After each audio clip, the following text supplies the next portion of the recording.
Hello, everyone, and welcome to Zoom O'Clock with your host, Tessy Antony de Nassau. Today, I have again a wonderful and very, very interesting guest for you. Rebelo. She is a licensed certified social worker and has a very, very interesting profession. But before we get into that, hi, Lane, how are you and where are you? Hello, thank you so much for having me. I am in Ashland, Massachusetts, which is just outside of Boston. Very nice. How is it there at the moment? We are in June now, so tell me a little bit. It is like, there's a saying that if you don't like the weather in New England, just wait 5 minutes. And this week has been an example of that because last week it was very cool and rainy, and this week it is very hot and feels like August. So it has been quite the change in the past week. It's very hot today. Oh, well, enjoy. Europe is kind of the same, so we're in the same boat. Good that we're inside here having a little chat. So for our listeners, let me introduce you and also the people from YouTube who will see us in person. Let me introduce Lane to you. Lane is the author of the best-selling baby sign language Made Easy, the complete guide to baby sign language, and my first book of baby signs. She is the founder of Tiny Signs, an award-winning baby sign language program. As a licensed social worker, Lane worked for many years with families in the Boston area. Lane began studying American Sign Language in 2006 after her first baby was born and was amazed by all she had to say. She lives with her husband and 2 children in Metro West Boston. Lane, thank you so much for your time. Thank you for having me. So let's dive into the topic straight away. As I told you before the recording, I am expecting a little baby. And as such, I'm kind of equipping myself with all of these new and exciting tools and studies that make being a parent and having a baby in 2021 easier, more fun, more, I don't know, make it nicer for the baby too, I guess. And I think sign language for children, for little babies, has been something that is extremely intriguing for me. So tell me, Lane, how did you find it to start sign language? I can see from your bio that you started on your own daughter with that. What was your experience? And how was the experience as well with your environment, with the people around you when you started doing that? Yeah, that's a great question. So I have 2 children. My oldest is 15 and then my younger is 10. And so when my first was born, I had been working with children and families. And then when she joined us, I stayed home. And so I was home with her full time. And I was reading all the books, and like you're in the position, like you're doing now, you're kind of, consuming information and trying to figure out, all the best things you can do. And I had heard about baby signing. People have signed with their babies as long as there's been deaf people, which is forever, right? So anytime there's been people signing with children forever. But as far as a movement, it kind of started in the 80s, but it was very much in the fringe. It was not common. But I had heard about it and I was curious about it. So I got a book and read it and said, okay, I'll give this a try. And so I started, and I started signing with my daughter when she was probably around 7 months. And around 8 months, she started signing back, but I was very confused by what she was doing because the book I had got from the library did not do a good job explaining what to expect when your baby starts signing back. So it was very confusing for me. But nonetheless, we went on to have success. I became just super interested in it opened up this whole communication with her at such a young age. She started picking up signs by, her first birthday, she was just picking up signs every day and signing so many things. And I just remember thinking it was like a window into her mind. She was starting to speak around, her first birthday, she would say mama and kitty, and but kitty sounded like, the words are so rough at that early age. So her speech was developing, but the signing made communication a whole different level. She could use the signs to talk about what she was seeing, what she was thinking, and she'd use the signs that she had to talk about things she couldn't explain. So it really was amazing to me. And my husband and I were both kind of like blown away by this. And so I became kind of obsessed, I guess, at the time. I really wanted, I was like, why doesn't everybody do this? When you find something fantastic, you look around and think, why doesn't everyone do this? This is amazing. So I started learning more and more. I did some training programs specifically for the signing with infants and toddlers, and then started to be more interest, and I started running little classes just here locally, like at the recreation center, in a church basement, that kind of thing. Just little groups of moms and babies and grandparents and babies and dads and babies would come, and we'd sing songs and we'd learn signs. And that's just kind of how it started. That's how Tiny Signs was born, in this very local, tiny way. I mean, we're talking 2008. I didn't have a big website or Instagram. It was very local. And it just kind of grew from there. And it got to the point where I was just running around teaching classes all over. I was doing trainings for early childhood educators. I would go into big daycare centers and do workshops, and it just kind of grew. And so then I started teaching online a bit, so that I could reach more people, because I'd get people from Europe and South America saying, okay, I want to take your class, but I can't come to Boston. So I started teaching online. And then from there, the books came, the 3 books, 2018, 19, and 21. So yeah, just kind of grown and grown. Wow, And that's fantastic. yeah, so it's been super fun. And the other part of your question was as far as what my experience was. I mean, we look back on those pre-verbal, before talking, months and days before our little ones were really speaking in a way that we could understand them articulately. I feel like we would have missed so much if we hadn't had this tool to communicate, because there's so much that happens. And I think people, adults, we look at infants and toddlers who are not speaking yet and think that they're not thinking, right? Just because they're not speaking, we just think that there's just nothing, necessarily happening in there. And they're, but they're so much smarter. And that's the thing that I love, why I continue to be passionate about doing this, because I get to selfishly enjoy it over and over again as my students share with me stories of their amazement, because they'll be like, oh my goodness, this happened and my child signed this and I had no idea he even knew what that was. And, they get to see how smart their little ones are, because we assume that, there's not as much going on up here that is really happening. So you said you started when your daughter was 7 months. Yes. I have 2 questions for you. So would you say the earlier the better? So even at birth already starting really with the signs, how many signs would you say is the best? What are the major signs? We can show them on camera here, but also explain them verbally for the people who are listening to it through their ears on a podcast. And then also the other part of my question, when you said it was confusing when she signed back, what does that mean? What was that experience really? So one of the signs that I chose to teach her, which is a sign that many people start with, is a sign for eat or food. So you touch all your fingers to your thumb. And I should also back up and say that the signs that I use are American Sign Language signs. I'm in the US, and American Sign Language is the language of the deaf community in the US and most of Canada.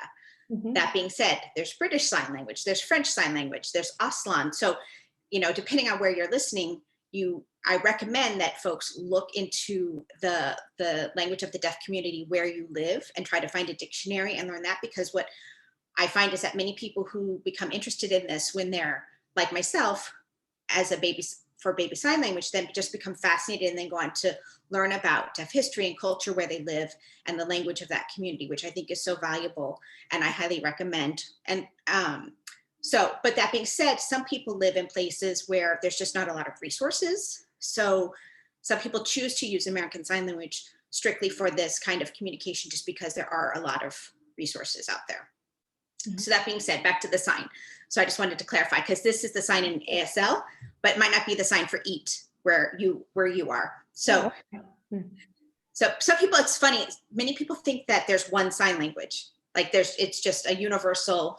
Yeah, for the baby one especially, right? Well, Right. But baby sign language isn't actually a language. It's a communication technique. And this is what causes so much confusion because baby sign language can be Russian and spoken Russian and sign language and American Sign Language.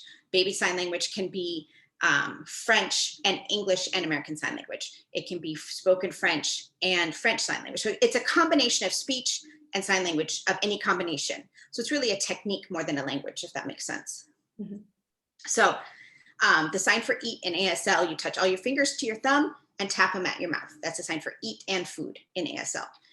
So I had been teaching that to her. She had started solid foods. I would sign, do you want to eat? Put her in the high chair.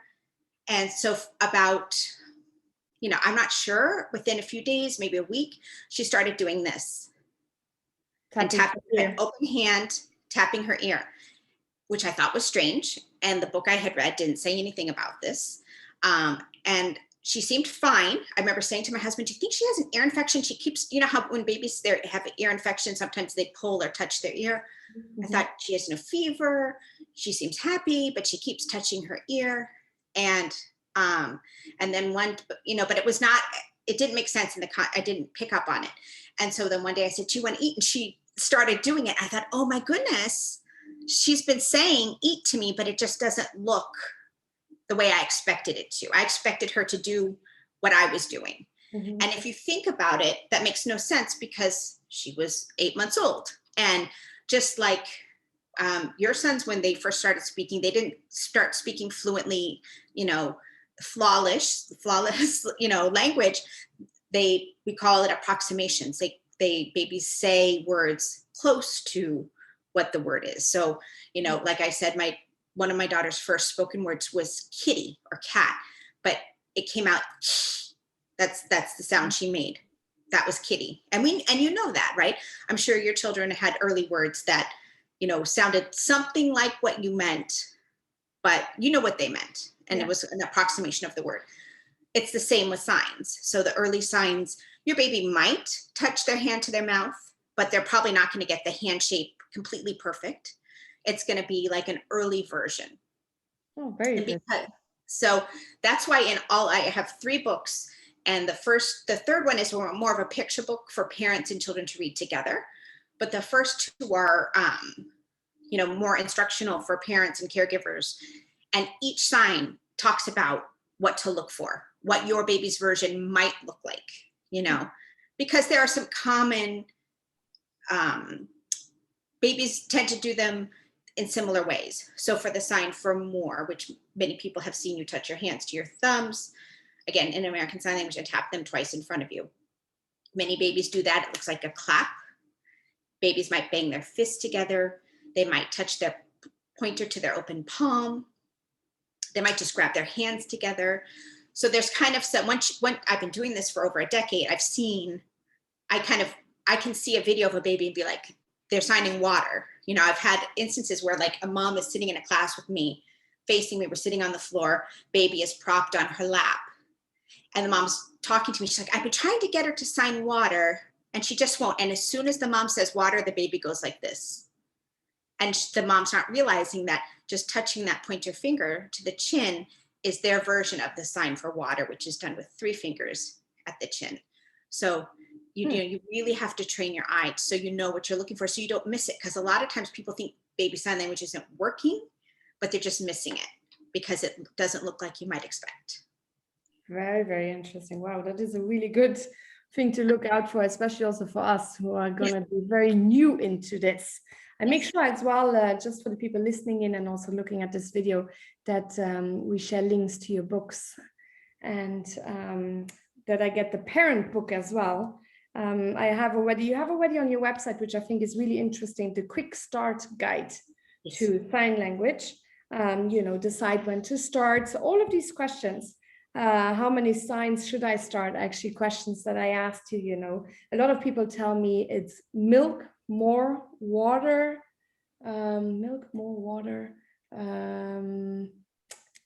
what else? Banana. Mm-hmm. A lot of people tell me for some reasons, I don't know. If your baby likes bananas, if your baby hates bananas, that's a terrible choice. Yeah, I think these are the ones where people are like, oh, okay, that is interesting. So how many signs do you think you should start with a newborn, for example? Sure. So yeah, let's go back to the question you had about when to start. The Yeah. answer is you can start anytime. Most babies start signing back in the 8 to 12 month range. That's the most common. If you're going to have a bell curve, that's kind of the middle of that curve. That being said, I've had students whose babies started signing at earlier at 5 or 6 months.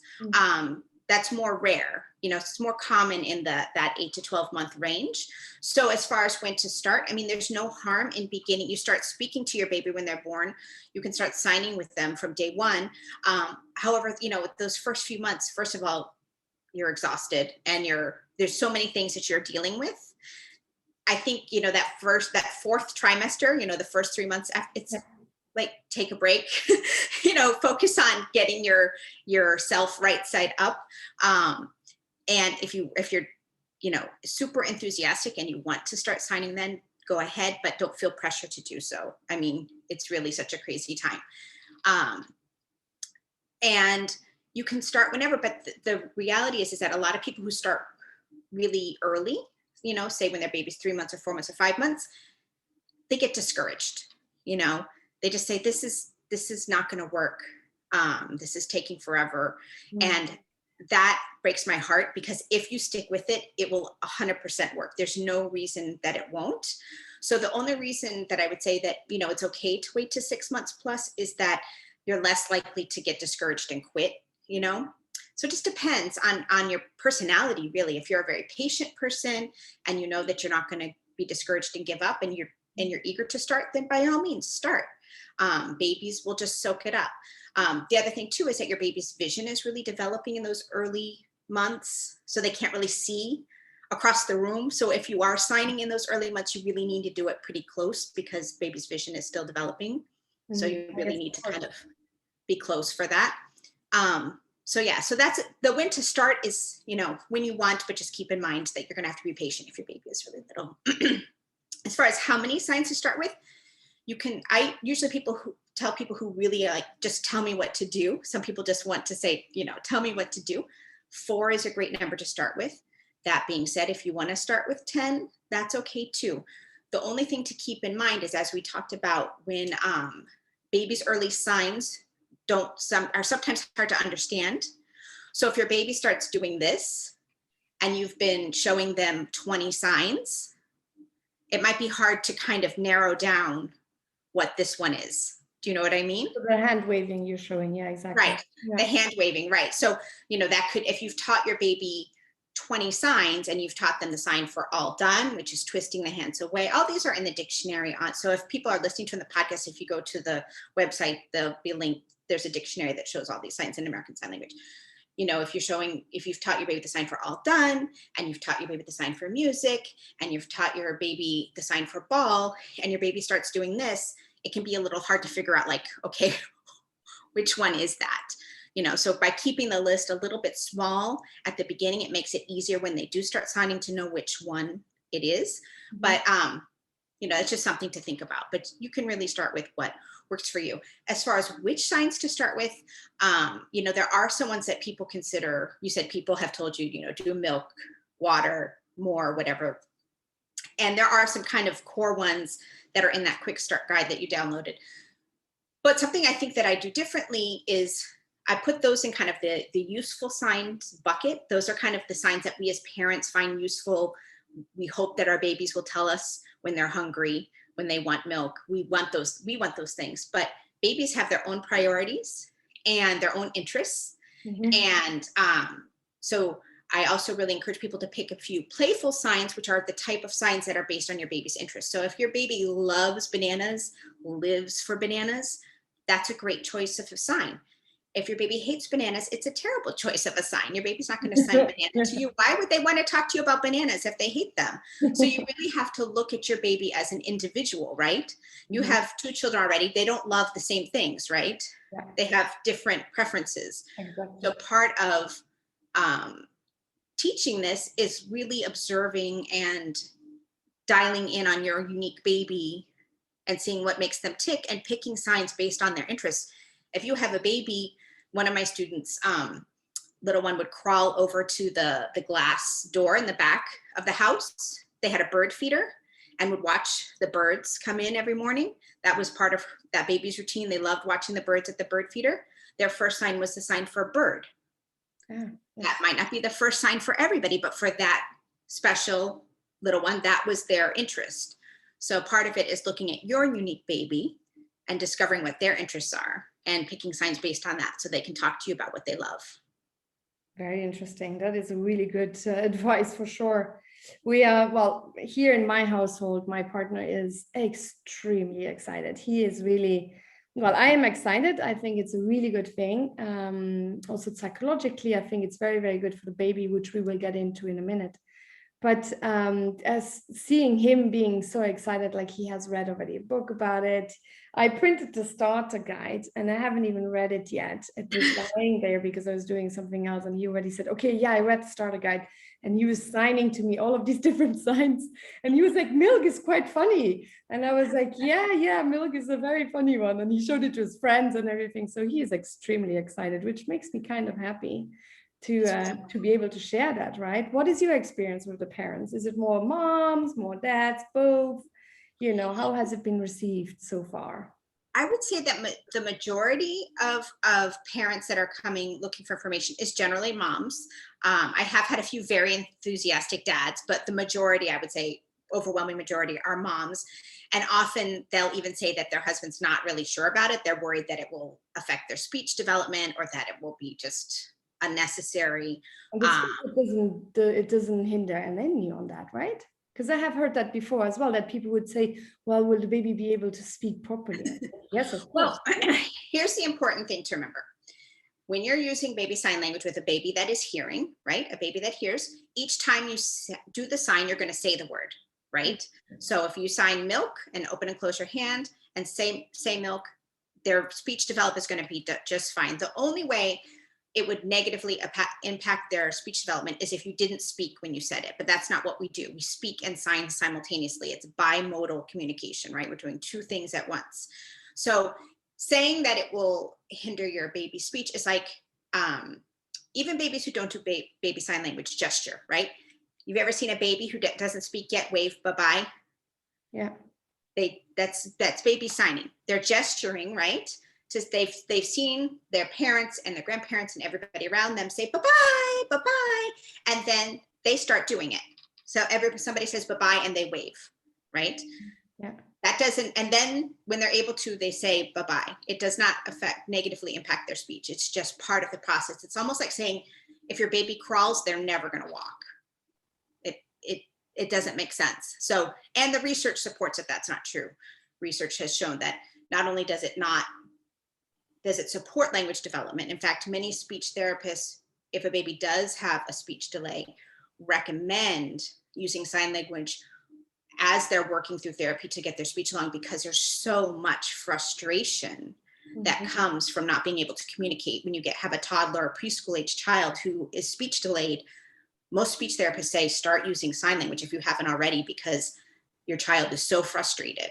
So it definitely supports overall language development, and the research supports that. And I'll share the link with you with this kind of a summary of what that looks like. Yes, absolutely. Before we go back to the dad part as well, one question which goes with what we just said.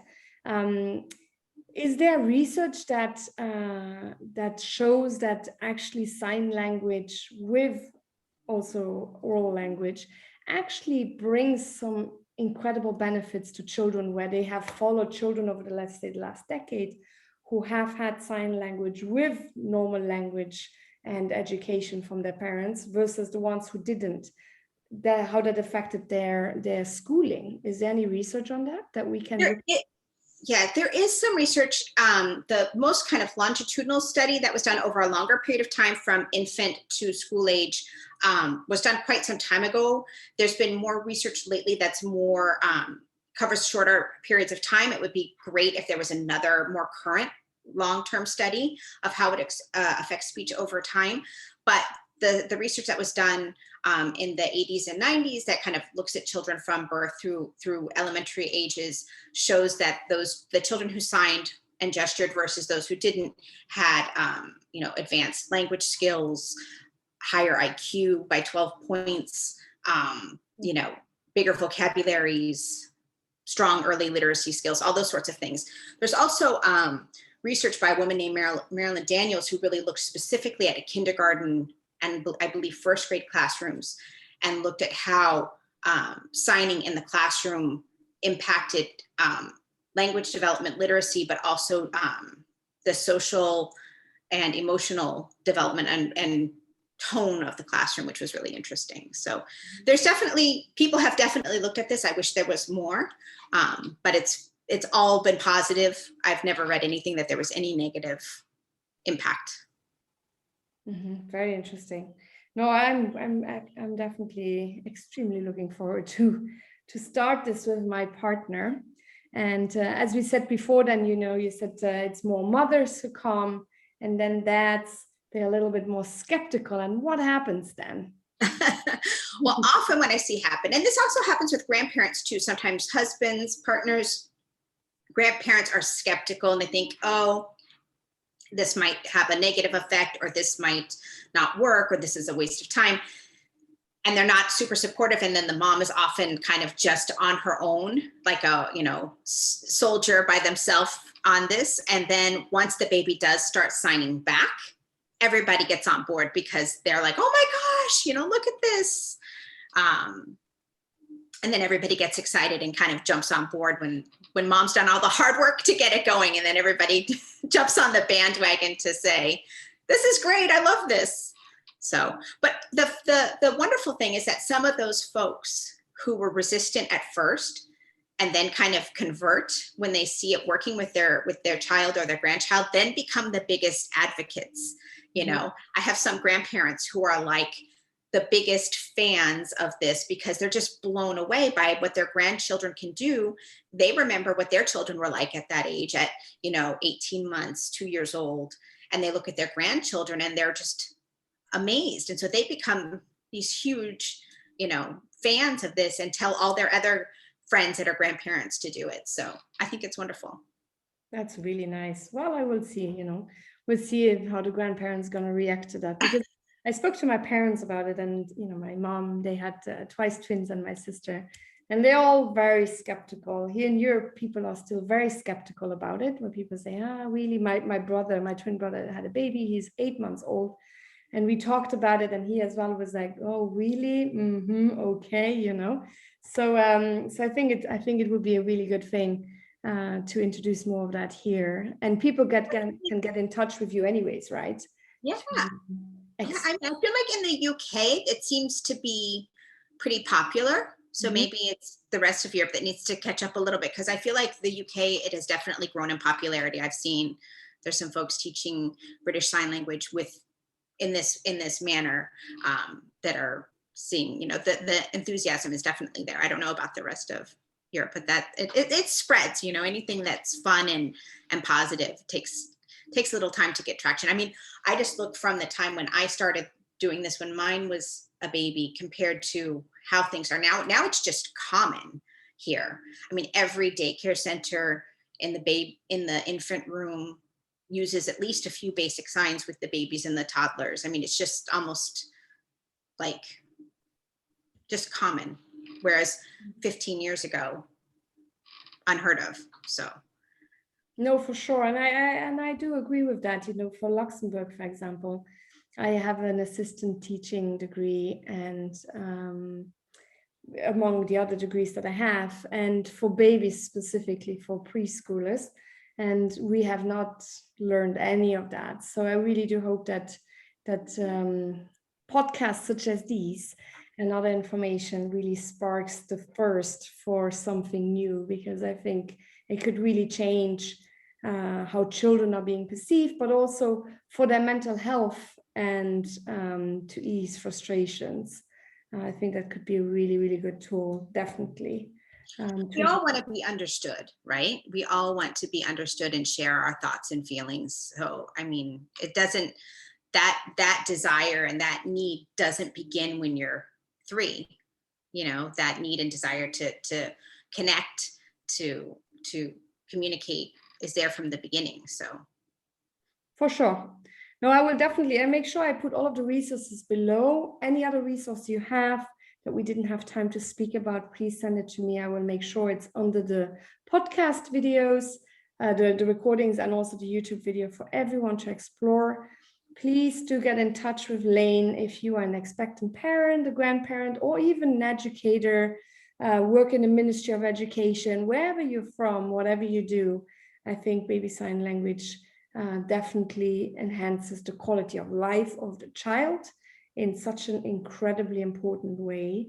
We will keep you posted, Lane, on how it's going to go, and going to use your services definitely for our little one once we get started with that. And yeah, I think we have run out of time, big time already. I soak up all of that information. It's so interesting. So just for the people listening as well, you see the link below, but also the link is tinysigns.com for the people who want to get in touch straight away and look at all of the amazing things. There's quite a few guides that you have online, which are free to download, which is extremely kind and generous of you for us new parents as well, to just explore if that's something for us before we commit a little bit more. So definitely go and look it up, because you're not going to lose anything. You can just gain on some cool new innovative methods to connect to your child.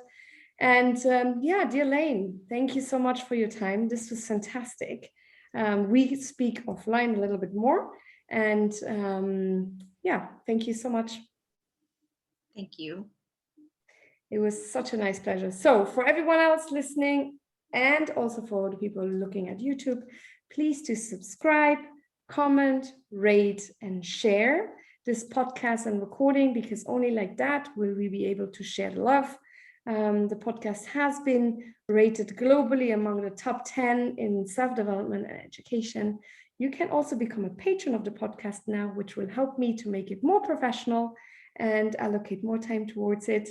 So also go and check out on the website tessydenassau.com how to become a patron and find out more about the Zoom o'clocks.